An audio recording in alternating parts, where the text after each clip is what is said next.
Good evening, everyone. This is Gary Bennett. Welcome to our Objective-C for Absolute Beginners. Tonight we're going to be covering hunting down crashes with NSZombie and finding those hard to find crashes and locations. Typically, when we release our memory more than what we should is typically what causes it. So we'll cover some of the tricks in finding them. Again, you can watch all the recordings that I have here at the website, excelme.com, and click on free videos. And then, of course, for the schedule of all of our courses and everything, just click on schedule and you can get a listing of that as well. So let's go ahead and get started tonight and covering NSZombies and how they can help us. I'll go ahead and open up my project that I already have open right now. And this is one of the apps that I use in my course, covering the different projects that we work on. And we're just going to go to the memory management class. And I have a simple application that increases the retain count and then decreases it. And then, of course, when you get down to 0 on your retain count, it's no longer accessible. And if you try to access it, will cause your application to crash, which is a very common reason why iOS applications crash. Remember, on the iPhone, iPad, we don't have garbage collection that we do with a Mac application or a Java application. There's no automatic garbage collection. We have to be responsible for all the memory that we allocate and release.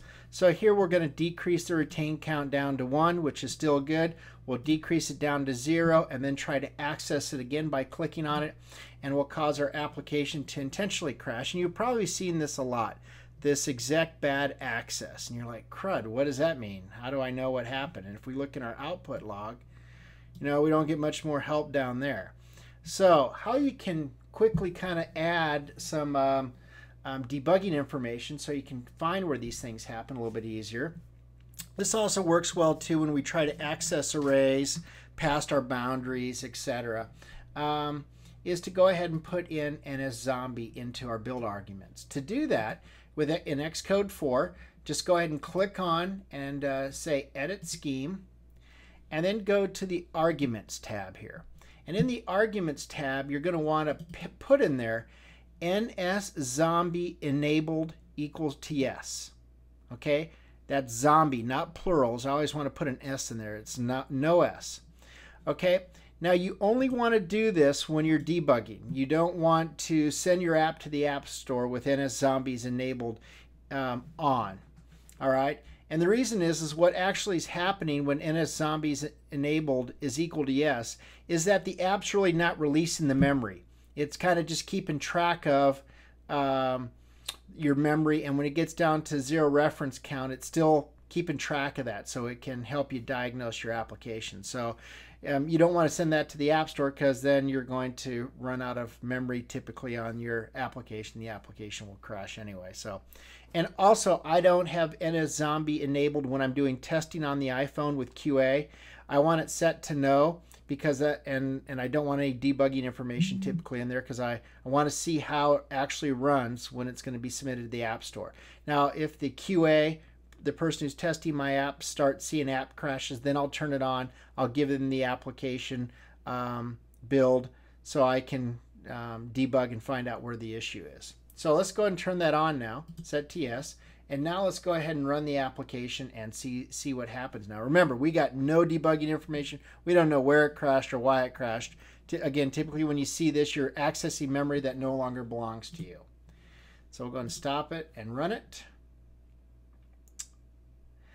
And we'll go here, we'll go to memory management, we'll increase it, we'll decrease it down to 0. And poof, the application crashes, and I probably didn't rebuild it. Hold on here. Let's just do a clean all here. Make sure we got it in there. And let's do a build.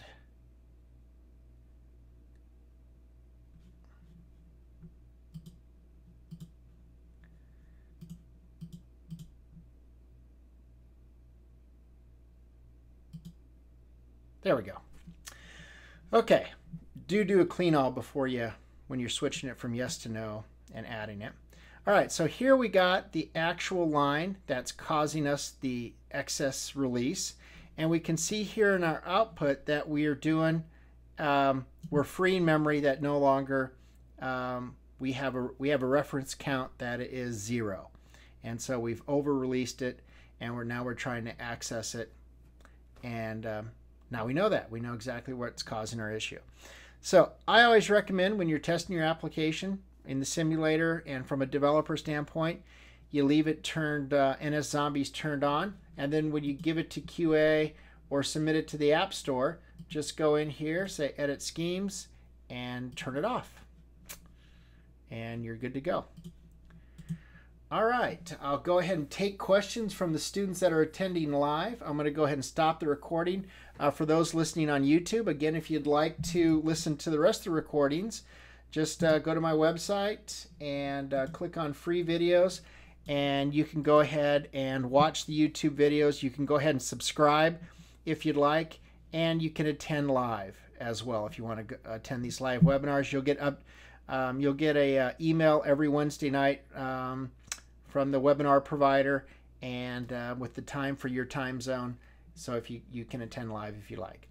Anyway, it's great having you for those that are listening on YouTube, and I'll go ahead and stop now the recording and take questions from anyone attending live. Thanks a lot.